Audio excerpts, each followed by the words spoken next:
মুর্শিদাবাদ নবাব মুর্শিদকুলি খান 1700 সালে এই জমি দেন। 1700 সাল ওনার আমলে শিবপ্রসাদ মুখোপাধ্যায় সাথে একটা গল্প গুজব করতে আছে। এই সময় কয় যে, আপনি যে রোজা রয়েছেন, এই রোজা তো আপনার রোজার অঙ্গহানি হয়ে গেছে। তার নাম হলো শিবপ্রসাদ মুখোপাধ্যায়।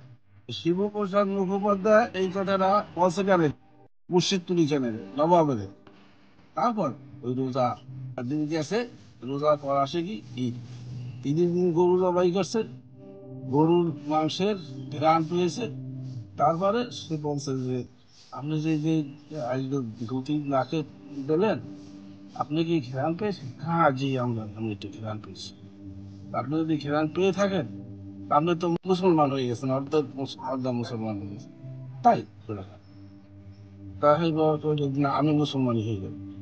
এই তারে এই দেশে এই বাখরবন্ধুর এই পাশে রাজত্ব দেয় যে, আপনি এই দেশের রাজা, আপনি এই দেশে সবকিছু, আপনি এইটার সবকিছু করবেন। এই 56টা মসজিদ দেয়।